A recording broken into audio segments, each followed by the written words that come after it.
और कांग्रेस पार्टी से इस्तीफा देने के बाद हार्दिक पटेल को लेकर तमाम अटकलें लगाई जा रही हैं। गुजरात में चुनाव भी करीब है। खबर यह भी है कि जल्दी हार्दिक बीजेपी का दामन थाम सकते हैं। इंडिया टीवी से खास बातचीत में हार्दिक पटेल ने बड़ी बात की है।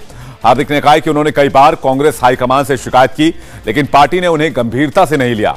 बीजेपी ज्वाइन करने पर, गुजरात चुनाव पर, कांग्रेस के भविष्य पर हार्दिक पटेल ने क्या कुछ कहा है, देखिए ये एक्सक्लूसिव इंटरव्यू। पिछले काफी दिनों से सुर्खियों में चल रहे हार्दिक पटेल ने आखिरकार कांग्रेस से इस्तीफा दे दिया और इस्तीफा जिस अंदाज में उन्होंने दिया उसको देखते हुए लगता है कि हार्दिक शायद मन बना चुके हैं कि अब वो किस पार्टी की तरफ जाएंगे। हम हार्दिक से ही जानने की कोशिश करते हैं, क्योंकि जिस प्रकार से आपने इस्तीफा दिया हार्दिक, जो लेटर आपने लिखा है वो साफ दिख रहा है कि आप एक पूर्व भूमिका बना रहे हैं कि अब आप बीजेपी की तरफ जाएंगे। कि राजनीति में अगर आप पूर्व भूमिकाएं नहीं बनाएंगे तो फिर राजनीति में लोगों की सेवा कैसे कर पाएंगे। जो सही है उसको सही नहीं कह पाएंगे और जो गलत है उसको गलत नहीं कह पाएंगे तो लोग आपको पसंद क्यों करेंगे। जो सही है वो सही चीज़ लिखी है, जो गलत है वो गलत चीज़ बताई है, और उसके बाद फिर तोल भाव होगा कि ये इस हिसाब से लिखा है, उस हिसाब से गलत नहीं। जो सही है वही सी राह पर हम चले हैं। इसका मतलब जो एक्सपर्ट्स का आकलन है वो सही है, आप मान सकते हैं, आप एक्सपर्ट के आकलन को चला सकते हैं, लेकिन हकीकत ये चीज़ बहुत ज़रूरी है कि हमने किस हिसाब से इस्तीफा दिया, क्या परिस्थितियों में दिया, वो तो किसी ने जानने का प्रयास करना भी नहीं चाहते। वो तो आंकलन के हिसाब से चलना चाहते हैं। जो चीज़ प्रदेश कांग्रेस से हो रही थी उस चीज़ से हमें नफरत थी, उस चीज़ के साथ हम जुड़ नहीं सकते थे, और इसीलिए हमारा ये फैसला रहा है। और आने वाले दिनों में जो फैसला होगा वो फैसला निश्चित रूप से आप लोगों को बताया जाएगा। नहीं, ये मैं इसलिए पूछ रहा हूँ हार्दिक, क्योंकि अमूमन देखा यह गया है कि जब इस्तीफा दिया जाता है तो एक कस्टमरी लैंग्वेज में दिया जाता है 4-5 लाइन की, लेकिन आपने जिस तरह से मुद्दे उठाए हैं वो मुद्दे जो हैं कहीं ना कहीं डेफिनेटली बीजेपी के आइडियोलॉजी के साथ जुड़े हुए हैं। नहीं, देखिए दो चीज़ें, इस्तीफा सिंपली भी दे सकते हैं आप, लेकिन अगर आप जहाँ से जा रहे हो वहाँ से जो अपमान, जो धोखा, जो सिस्टम, जो आचलन आपको मिला है वो आप लोगों के बीच बताना ही चाहिए। वो मैंने बताने का प्रयास किया है। जब देश में विपरीत परिस्थितियों के मुद्दे थे तब हमें उस मुद्दों के साथ खड़ा रहना था। जब आप नहीं रहे इसलिए तो आप 30 साल से सरकार में नहीं आ रहे। दो चीज। दूसरी बात कि जब हमारे नेताओं को विभिन्न मुद्दों को लेकर अपने सेंट्रल हाईकमांड से नेताओं को बताना चाहिए था, तब आपने वो नहीं किया, बस उसकी चांपलूसी करने में रह गए। और तीसरी बात कि आपने मुझे वर्किंग प्रेसिडेंट बना दिया, तो क्या उस बोर्ड को लगा कि मैं घूमता रहूं? आपने मुझे जिम्मेवारी ही नहीं दी। आप वर्किंग प्रेसिडेंट थे तो आपको पार्टी के अंदर अपनी बात मुखरता से रखनी चाहिए। बहुत रखी, इसीलिए तो हमने राहुल जी को लेकर बात कही। 15 दिन पहले राहुल जी को यह बात कही कि आप इस बात को लेकर क्लियरिटी कीजिए कि क्या क्या हो रहा है, क्या क्या करना चाहते हैं। और ये बात सिर्फ 15 दिन की नहीं है। मैंने जब मान लीजिए कि ज्वाइन होने के बाद 5वें दिन मेरे साथ कुछ हुआ, मैंने तुरंत उनको कहा कि भाई ऐसी स्थिति चल रही है, आप देखिएगा, उसमें मदद कीजिएगा। तो जो सही चीज़ है उस हिसाब से हम वहाँ बात रखे हैं, फिर भी वो हमें मदद ना कर सके तो फिर जाएंगे कहाँ। हमारा कोई पॉलिटिकल बैकग्राउंड नहीं है निर्णय जी, हमारा कोई पॉलिटिकल परिवार भी नहीं है कि, और ना कोई हमारा वहाँ गॉडफादर है कि जो हमारे लिए वहाँ चापलूसी करता रहे। लेकिन हमने कई बार कांग्रेस के बड़े नेताओं को यह कहते हुए सुना है कि हार्दिक बहुत महत्वाकांक्षी हैं, पद की जो है लालसा वो बहुत ज्यादा है। क्या देती कांग्रेस महत्वाकांक्षा में, बताइए आप मुझे। गुजरात में 30 साल से सरकार नहीं है, पहली बार तो मजबूत विपक्ष की भूमिका में 17 के बाद आए, वो भी हम जैसे नौजवानों के आंदोलन के कारण डायरेक्ट इनडायरेक्ट उनको फायदा मिला, इसलिए क्या महत्वाकांक्षा क्या पूर्ण करते थे। और देखिए दो चीजें, जब कोई जाता है उनकी महत्वाकांक्षा पर ही तो वो बात करते हैं। सुनील जाखड़ जी गए, 40 साल अपना जीवन के दे दिए, उनको क्या महत्वाकांक्षा थी। लेकिन आपकी उस सिस्टम से नाराज थे जो सिस्टम इस देश के खिलाफ काम कर रही है। ज्योतिराज सिंधिया जी गए, उनको तो सब कुछ मिला था ना, वो क्यों गए? कहीं अपमान हुआ होगा। देखिए राजनीति में निर्णय की दो चीज होती है, अगर आप किसी का सम्मान ना कर सके ना तो अपमान तो नहीं करना चाहिए।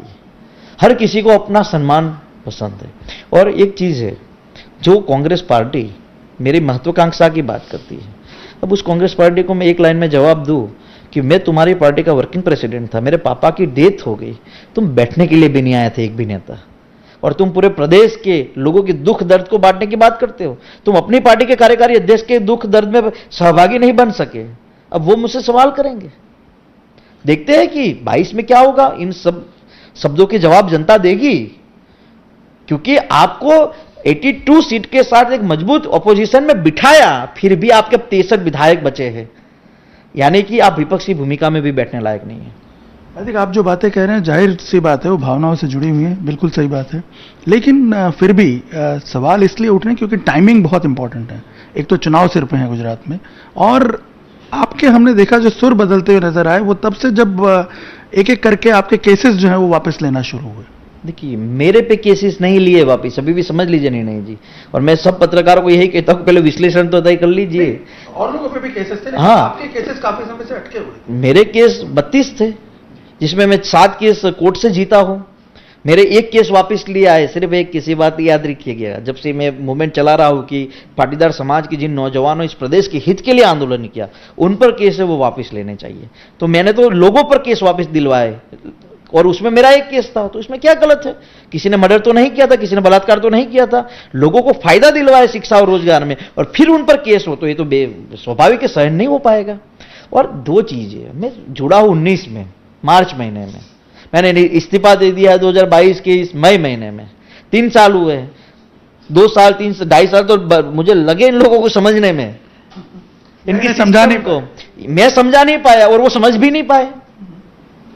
क्योंकि 2 चीजें प्रदेश में, वो जो लोग बैठे हैं यहाँ, वो जातिवाद की राजनीति से बाहर नहीं निकल रहे। 30 साल से सरकार, आप बताइए ऐसा कौन सा स्टेट है जहां 30 साल से सरकार न बनी? लेकिन हार्दिक, आपका आंदोलन भी तो एक जाति विशेष को आरक्षण दिलवाने को लेकर के शुरू हुआ। किसी के खिलाफ तो नहीं था ना, स्वाभाविक है, किसी के खिलाफ नहीं था, समाज के समर्थन में था। और समाज के समर्थन में जब कुछ देने की बारी आई, तो हमने ये नहीं कहा कि ये तो सिर्फ हम लोगों को ही मिलेगा, दूसरे को मत दीजिए। आज जो 10% रिजर्वेशन एबीसी का मिला निर्णय जी, वो गुजरात के पटेलों को भी मिला, ब्राह्मणों को भी मिला, राजपूतों को भी मिला, और महाराष्ट्र के मराठाओं को भी मिला, हरियाणा के जाटों को भी मिला, और आंध्र प्रदेश के कापुओं को भी मिला। ये सिर्फ एक समाज का नहीं है। जब देने की बात आती तो हम चाहते सबको दीजिए, लेकिन जो समाज में जो गरीब लोग हैं उनको लाभ मिलना चाहिए। इसी रिजर्वेशन के मूवमेंट पर जब हमने आंदोलन किया 17 में, कांग्रेस ने रुख प्रसाद तय नहीं किया था, लेकिन फिर भी हम सत्ता से लड़ रहे थे, क्योंकि सत्ता से हमारा आंदोलन था, विपक्ष से तो मांग नहीं सकते थे।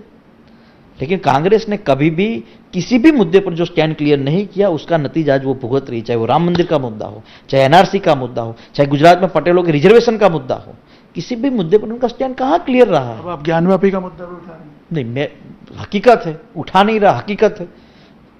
आज किसी से भी आप पूछिएगा कि कांग्रेस ने क्या गलती की, तो कहेंगे कि राम मंदिर के मुद्दे पर क्यों सहयोग नहीं दिया, एनआरसी के मुद्दे पर क्यों सहयोग नहीं दिया, जीएसटी के मुद्दे पर सहयोग क्यों नहीं किया। हर मुद्दे पर लोग उन्हीं से, आज जो मैंने फैसला लिया है तो सिर्फ मेरे मन का फैसला है क्या? लोगों के मन का फैसला है कि नहीं, तुमने ये फैसला लिया है, कल से लेकर आज तक एक ही मैसेज आते, अभिनंदन के मैसेज। क्यों? कि सही फैसला लिया है तूने, तू जो काम लोगों के लिए करना चाहता था वो यहां से नहीं हो सकते। तो जो आप अभी बातें बता रहे हैं हार्दिक, और जिन मुद्दों का आपने जिक्र किया, और उन मुद्दों पे जो लोगों की फीलिंग्स आप जिस तरह बयान कर रहे हैं, क्या ये एक तरह से इंडिकेट कर रहा है कि आप बीजेपी में जाने का मन पूरी तरह बना चुके हैं? अभी ऐसा कोई प्लान तो निर्णय जी बना नहीं है, लेकिन बनेगा तो डंके की चोट पे बनेगा, चाहे जो भी फैसला ले। लेकिन मेरा फैसला प्रदेश के हित के लिए होगा, प्रदेश के लोगों के लिए होगा, प्रदेश के लोगों के लिए काम करने के लिए होगा।